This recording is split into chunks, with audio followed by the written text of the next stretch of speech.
On the fateful day of November the 2nd, 2015, Amy Velarde entered her family's three-bedroom residence, only to be met with a harrowing scene. The sight of blood splattered throughout the home left her in a state of disbelief as she discovered her mother, 60 years old Kathy Taylor Scott, her grandmother, 82 years old Violet Taylor, her stepfather, 58 years old Mike Scott, and Mike's mother, 80 years old Barbara Scott, all brutally murdered. The sheer brutality of the act raised a chilling question. Who could possibly commit such a heinous crime against the elderly? Strikingly, nothing of value seemed to have been taken, and there were no indications of forced entry or any suspicious activity. Could it be that the perpetrator was someone they held dear and trusted? Mike and Kathy resided in a trailer in Columbia, South Carolina, alongside their two mothers. They had previously dated in junior high, but lost touch over the years. Their paths crossed again, reigniting their romance, which felt destined. Both were exceptionally compassionate individuals, always looking out for their friends and family. Kathy, who enjoyed outdoor activities, was often on the move. Her mother, Violet Taylor, placed her complete trust in Kathy regarding financial matters, especially after her husband passed away, leaving her with some property. Mike's mother, Barbara Scott, was actively involved in their church and cared for children in the nursery. The bond between Barbara and Violet was strong, and they chose to live harmoniously together with their children on the same property. Kathy's daughter, 32 years old Amy, lived in a single-wide trailer with her fiancé, Ross Velarde. Amy's children also resided with them, and the two households were situated less than 50 yards apart. Mike and Kathy took on a significant role in raising Amy's children, managing everything from clothing to medical appointments, and even attending father-daughter dances. They were dedicated grandparents. Amy had a rebellious phase and went through several marriages before settling down with Ross, who was 28 at the time and known for his likable personality.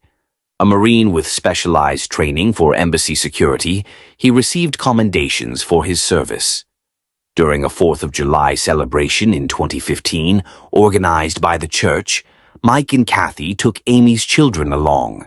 Upon their return, they discovered Amy and Ross entertaining friends and drinking. In an attempt to remove the children from the situation, a confrontation ensued, with Amy insisting on keeping her children and prohibiting the grandparents from seeing them again. Both Amy and Ross were active on Facebook, and their online presence offered valuable insights into the growing rift between Amy and her parents. The tension within the family was unmistakably reflected in numerous Facebook posts and private messages exchanged among Amy, her parents, and other relatives. These interactions were rife with disputes and accusations, further exacerbating the already fragile family dynamics. On July 9th, Amy made a public allegation against individuals believed to be Mike and Kathy, accusing them of deceit. The following day, Mike's sister, Pam Isbell, discreetly implored Amy to refrain from publicly discussing their personal conflicts, emphasizing the impact on the children. In a fit of anger, Amy retorted that she would not allow Mike to assume the role of a grandfather to her children again. By July 16th, Mike and Kathy made attempts to mend fences with Amy, offering apologies and extending their best wishes. Nevertheless, the discord persisted, with Amy sharing posts about emotional abuse and videos depicting family arguments. A neighbor recounted instances of Amy shouting at her parents, expressing a wish that they were no longer alive, and displaying a general demeanor of hostility and disrespect towards them, despite their connection with her children. When Amy wed Ross on October 24th, she chose not to invite her mother, Kathy, due to their strained relationship.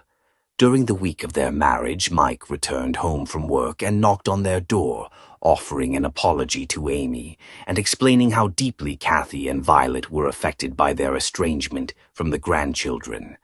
Following this heartfelt apology, Amy resumed visits to Mike and Kathy's residence, assuring them that they would be able to see the children when they picked them up from Ross's parents' home the following weekend.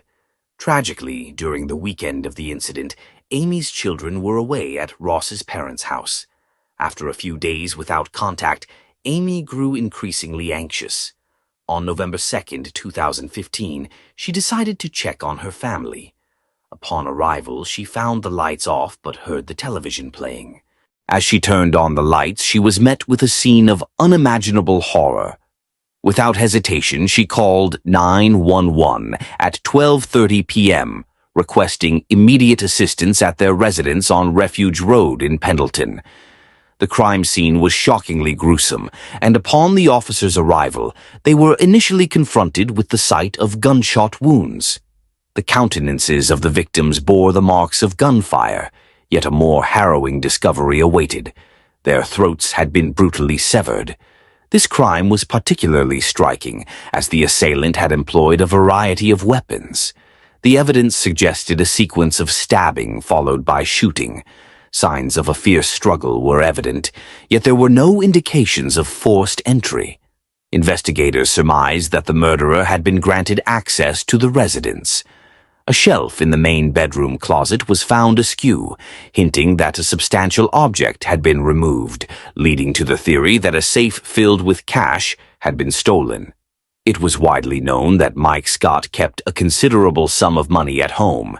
Amy, initially perceived as the bereaved relative, became a focal point of suspicion when authorities uncovered $67,000 in cash during a search of her trailer. The money was meticulously wrapped and categorized by denomination, mirroring Mike Scott's method of storing his finances. The couple contended that the funds were derived from savings and profits from their dog grooming enterprise, a claim that raised eyebrows. Nearby, detectives discovered an unopened bucket of Halloween candy, prompting them to deduce that the family had likely met their tragic end on October 31st. A table adorned with toys in the living room suggested that Mike and Kathy were anticipating a visit from Amy's children, who had been kept at bay for months. While Amy and Ross resided in their trailer, her children were out of town, yet it appeared the grandparents were preparing for a long-awaited reunion. The presence of defensive wounds on each victim's hands confirmed their desperate struggle against their assailant. Mike was discovered face down in the living room, surrounded by a vast pool of blood, indicating he had succumbed to his injuries there. His neck bore 6 deep gashes, each inflicted by a long knife, alongside a gunshot wound behind his left ear. In the living room, the 2 elderly women lay in repose side by side, Violet Taylor on the outer edge and Barbara Scott nestled within. Violet endured a grievous near decapitation, with a gaping wound that nearly encircled her neck. In addition, she bore 2 gunshot wounds to her head and defensive injuries on her left hand, a testament to her indomitable spirit. Barbara Scott, however, suffered the most extensive injuries, with approximately 6 stab wounds inflicted upon her neck, chest, and left shoulder, alongside a close-range gunshot wound positioned behind her right ear. The brutality of the knife wounds inflicted upon both Barbara and Violet is particularly harrowing, given their tender ages and inherent fragility.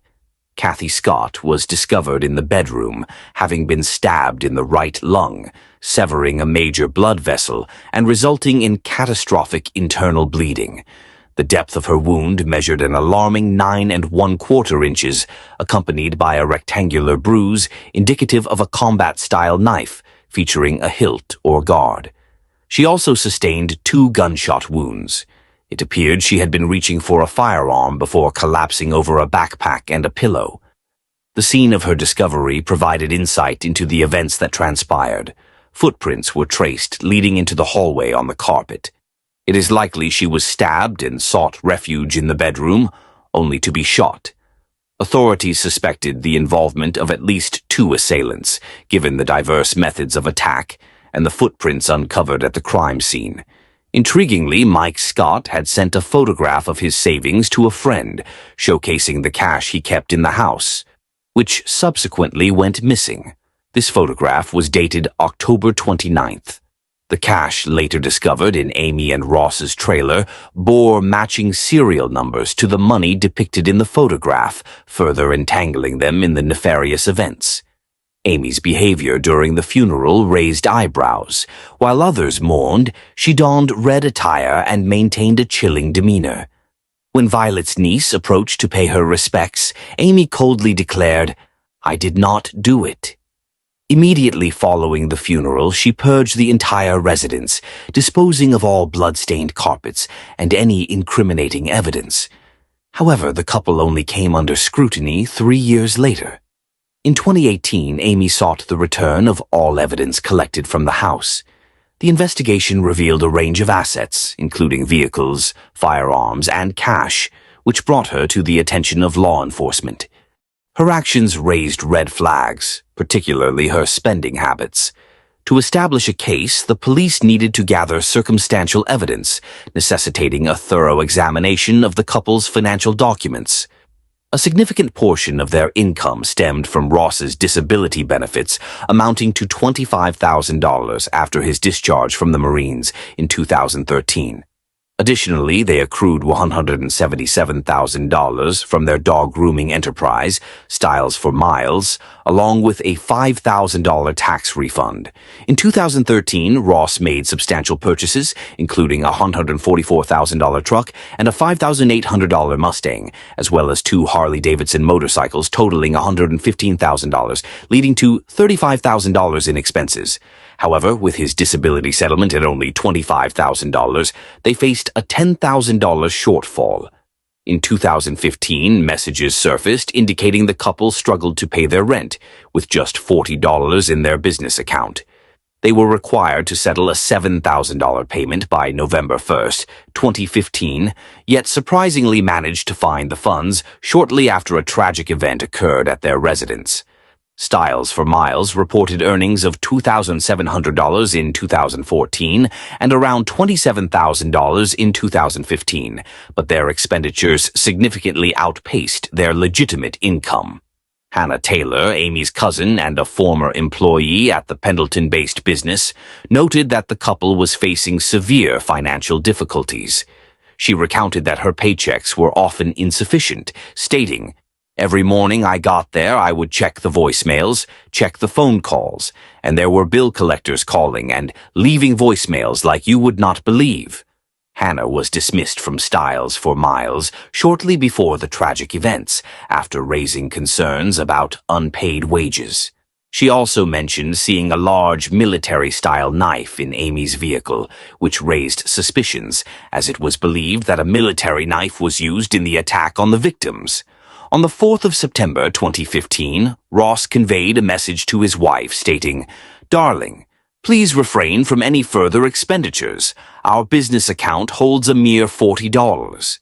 Subsequently, on October 15, 2015, Amy texted Ross, expressing that patrons at the shop were causing a ruckus regarding the rent. Ross replied, "What do you wish for me to tell them, my dear? At this juncture, we simply lack the funds."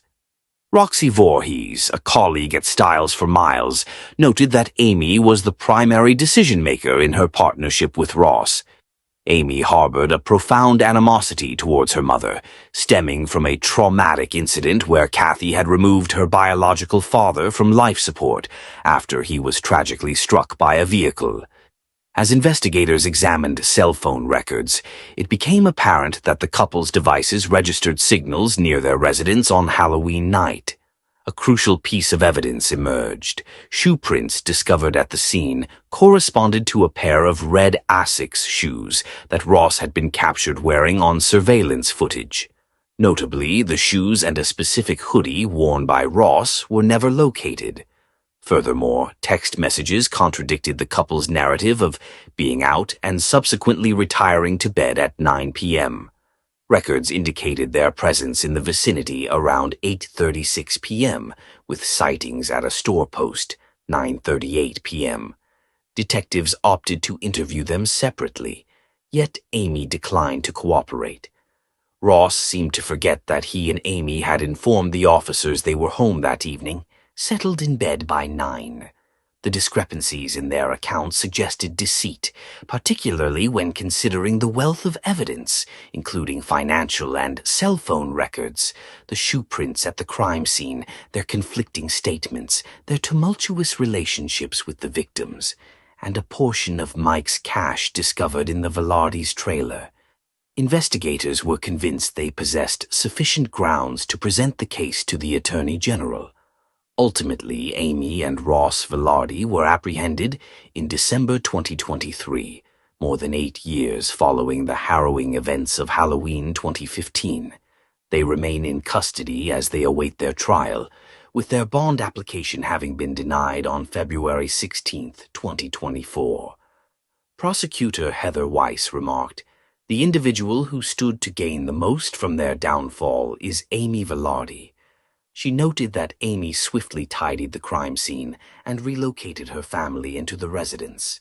Investigators are still in the dark regarding the fate of the inheritance money Amy received.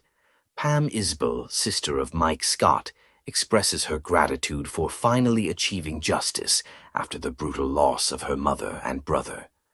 Amy and Ross, the insatiable lovers, allowed their covetousness and animosity to cloud their judgment.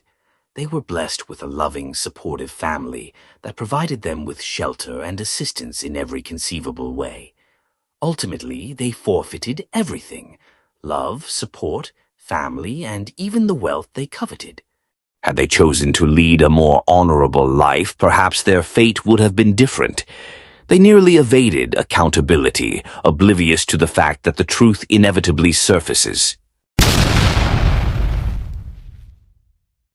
In the year 2016, the life of Zachary Whitley was tragically extinguished during a robbery that escalated into a fatal shooting.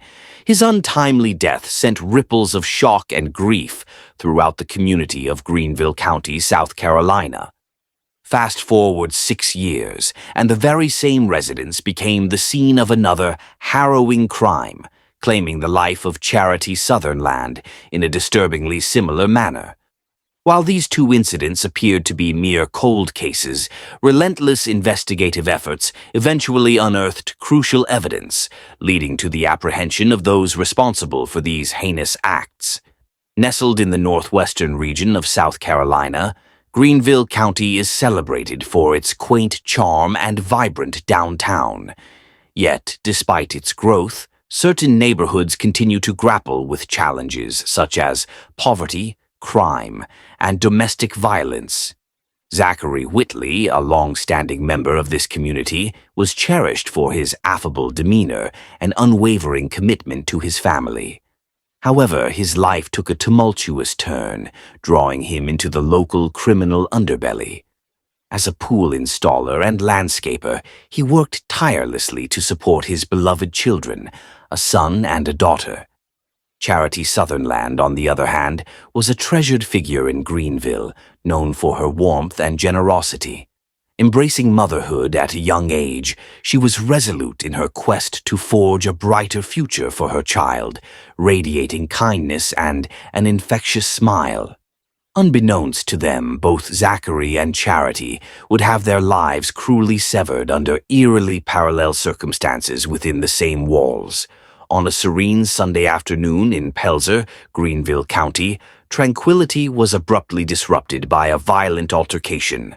On April 16, 2016, at approximately 4 p.m., a dispute escalated into a barrage of gunfire at 220 Eastview Road. Within the confines of that home, 31-year-old Zachary Whitley found himself ensnared in a deadly crossfire. In the midst of turmoil, Zachary was struck by a solitary bullet to the chest. Despite the grave wound, an overwhelming surge of adrenaline compelled him to flee. He stumbled from the house, hand pressed against his chest, yet collapsed in the front yard before he could reach his vehicle. Tragically, he succumbed to his injuries before assistance could arrive. Inside the residence, the atmosphere was equally distressing.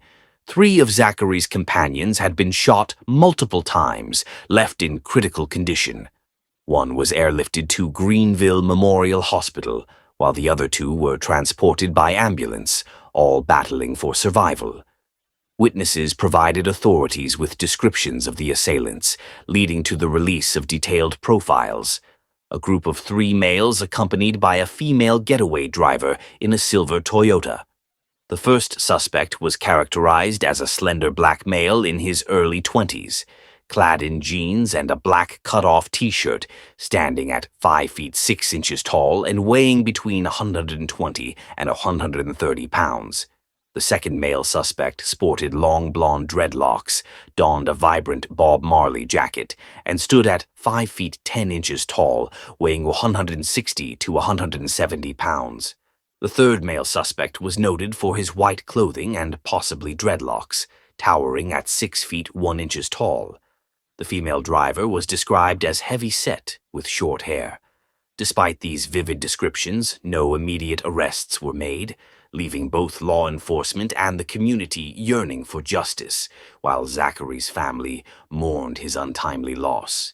Investigators endeavored to reconstruct the events of that fateful day, but as weeks turned into years, the fervor surrounding Zachary Whitley's case began to diminish, and the once promising leads grew cold. Despite exhaustive efforts from law enforcement, the elusive culprits seemed to evaporate into thin air.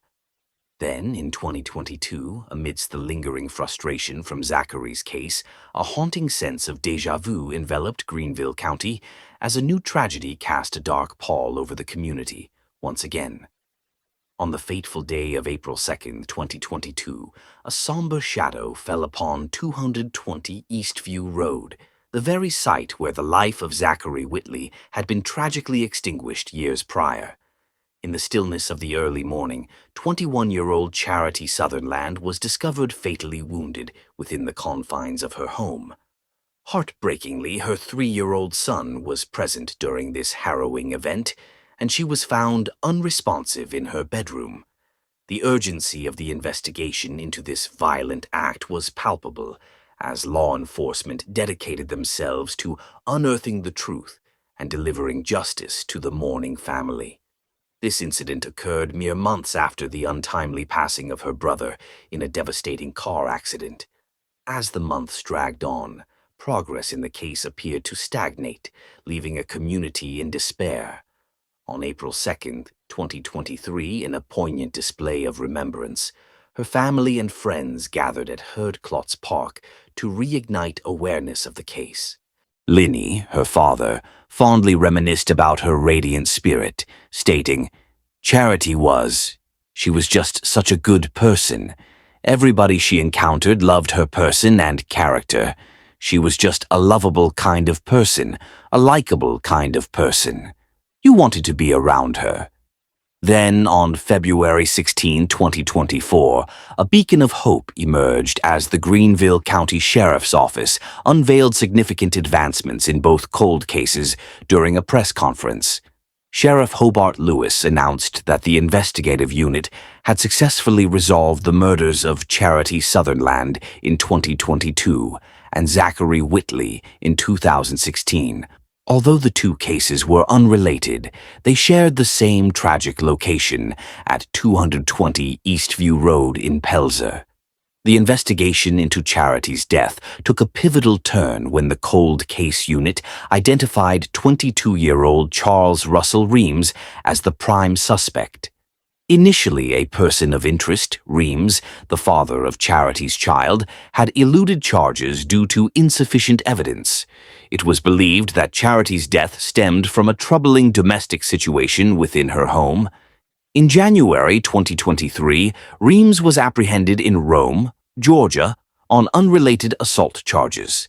A woman was abducted and assaulted with a firearm, resulting in facial injuries including bruising, swelling, and a split lip.